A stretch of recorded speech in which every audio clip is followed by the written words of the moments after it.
Traditionally speaking, there have been three main normative theories that's been applied to environmental ethics. For instance, many philosophers take a utilitarian approach, and philosophers often take a Kantian deontological approach. And then there's also what's known as virtue theory. So, what we're going to do in this video is we're going to consider environmental ethics through these different traditional approaches. Since we've traced several new approaches to environmental ethics previously, namely ecocentrism, holistic ethics, and ecofeminism, as well as this notion of stewardship as it relates to agriculture. Notice that these sorts of approaches to ethics, as it relates to the environment, stretch beyond, well beyond the standard moral theories that many of you would study in a introductory to philosophy course or an intro to ethics course. So I think that it's going to be important to also consider how do different traditional ethical theories, different normative theories like utilitarianism, deontology, and virtue ethics, how are these also going to guide our thinking about agriculture and the environment? So that's what we're going to do now.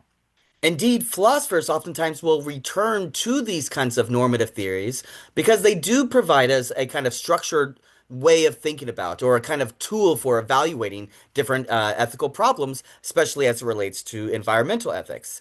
In fact, if you're going to reject these theories and go with some other theory, like the ones that we've been considering previously in other videos, then by rejecting them, you need to know about them. You need to understand what they have to say, especially someone who's taken a ecofeminist approach, which very much involves critiquing these standard views.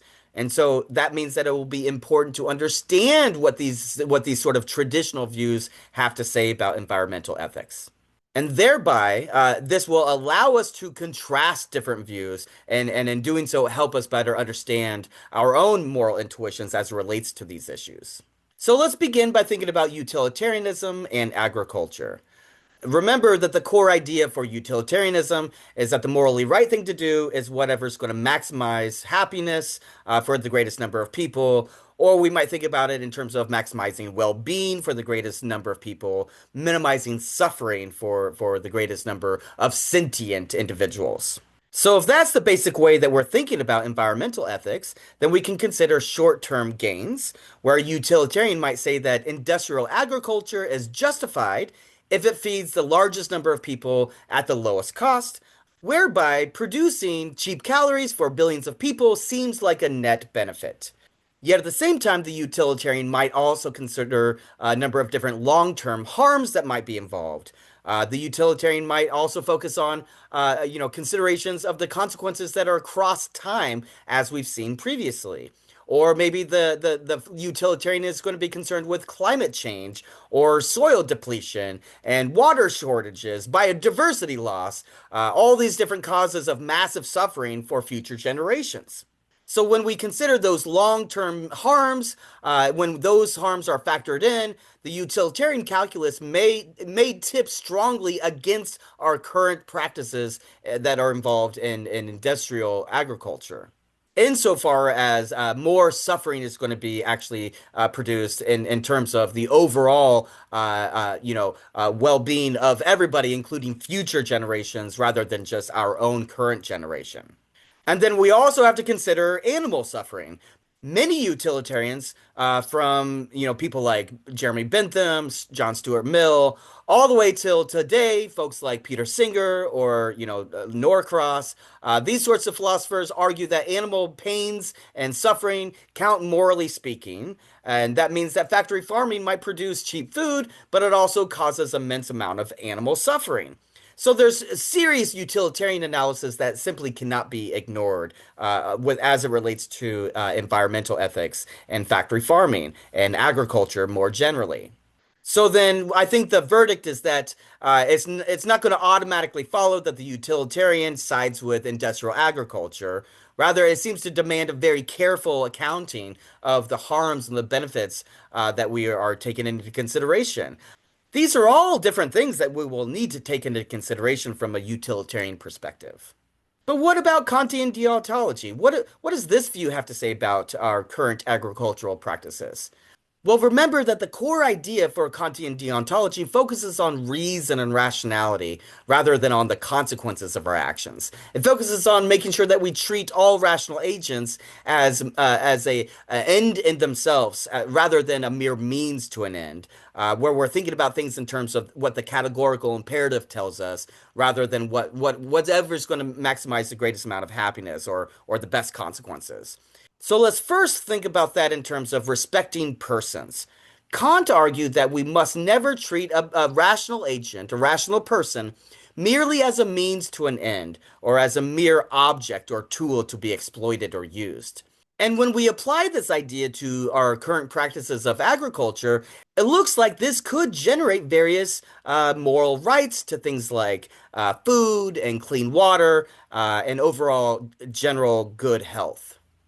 So then we can think about that in terms of various policies that would end up poisoning communities with pesticides or exploit farm laborers, or perhaps various violations of one's rational autonomy.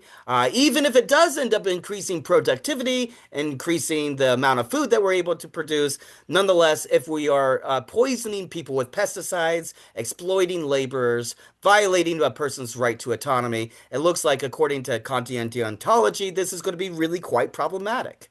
And as it relates to animals as well as ecosystems, Kant himself thought that animals had only an indirect moral status, so an animal did not have full moral standing. But many contemporary deontologists, as we've seen in previous modules, they end up arguing that animals, and perhaps even ecosystems as well, do deserve some sort of direct respect. And from that perspective, factory farming may be morally wrong, not only because it produces bad consequences, but because it treats animals as mere tools or objects to be exploited. And perhaps we could say the very same thing about ecosystems in general. It treats the soil, the land, rivers and streams and mountains and forests. It treats all of these sorts of aspects of the natural world as objects to be exploited. I do, however, think that we need to be really careful, though, because Kant insists that we don't violate the autonomy of a rational animal, of a rational agent, more specifically. And so it's not at all clear that a river or that soil or the land counts as being rational in the way that Kant was conceiving it. So the point then is to really focus in on whether or not we consider these aspects of nature at large to be a part of the moral community in some sense. Still, I think it's worth considering this point about future generations, where deontological ethics does press us to consider the duties that we may have to those who do not currently exist. So if I have a duty not to violate the rational autonomy of some future person, then we may have some sort of moral duty to make sure that we're leaving behind a planet that where they are able to receive the same sorts of benefits that we are. And so we may be able to generate various duties like don't exploit the workers, don't poison the water, don't treat animals as mere means to an end, don't exploit the rationality of future generations. And whenever we violate these duties in our current practices, then we're doing something morally wrong, even though it may be good for us in the short term. Now, what about this idea of virtue ethics? We haven't really said that much about virtue ethics so far this semester, but I think that we can bring this in as it relates to agricultural because it does seem that we can understand morality insofar as it's cultivating good character and living well in nature. So, virtue ethics focuses on what kind of person we ought to be. What kind of person should I be? What kind of moral character should I have, rather than merely the consequences of my actions? And so, when we apply that to our current practices in agriculture, this provides a really vivid test for grounding the kind of moral approach that we might take if we are interested in being good moral agents and having a good moral character. Right? So, think about virtues of farming. right? Traditions across different cultures have praised farming for cultivating humility and patience and things like attentiveness, as well as a sense of sort of interdependence with the land. We see this certainly amongst indigenous people, where farming is a practice of stewardship, moderation, and respect, rather than simply producing as much as we possibly can in order to maximize profits. There might also be various vices that are associated with our current industry of agriculture, where there's large scale industry systems that can encourage greed or short sightedness or exploitation. And these often prize efficiency and profit above things like care for our inhabitants of different ecosystems, or disregard for various non human animals, or even for the farm workers and the laborers. So as this then relates to food and eudaimonia, or this notion of living a good, thriving life, someone who advocates for virtue ethics, that sort of person might also ask how our food choices shape our character as eaters. Right, so we might be concerned with how we cultivate gratitude and mindfulness and moderation in our eating, or are we cultivating things like waste and gluttony and disregard for the origins of our food? And seen from this perspective, then, agriculture is not simply about the production, it's not simply about maximizing profit. Rather, we should understand agriculture in terms of a way of creating good moral character, good individuals living in society, and the relationships that are being produced and emerging between one another. Take, for instance, something like pesticides. Let's consider a very concrete example to see how all of these different frameworks might approach the same issue and whether or not they converge on the same sort of conclusion as we've seen before. So suppose that a farmer is deciding whether to adopt some new pesticide that will do a really good job of increasing crop yield, but also risks contaminating the local waterways.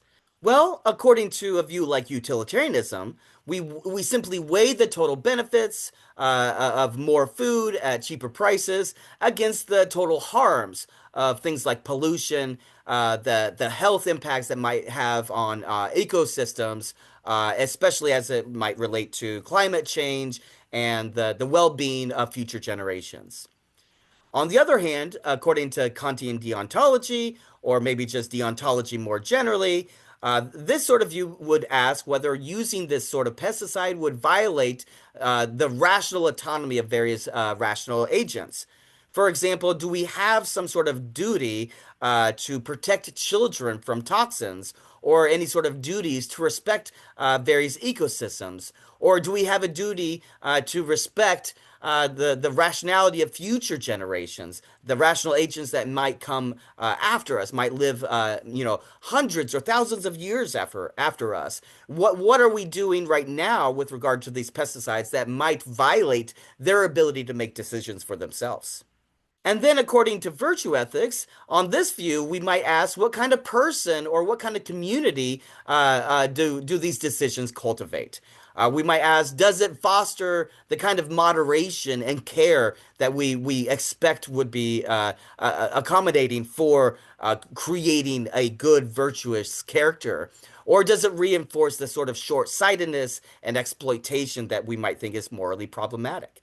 So I want you to think about these issues. Think about the real agricultural practices that are taking place currently in our society, especially since you live in Nebraska. I assume you live in Nebraska, and it definitely does have a real impact, right? The practices that we put into place has a huge impact on our environment. So think about what the utilitarian would say about these practices. Think about what deontology would have to say about it. And think about whether or not we are cultivating a good moral character through these agricultural practices. Or another way of thinking about that is I want you to ask yourself whether you should take a utilitarian approach, whether we take the utilitarian path of calculating harms and benefits, or would you take a deontological approach where we're considering in what way are we violating a rational agent's autonomy or their ability to make a choice for themselves, or the rational agency of a labor on a farm?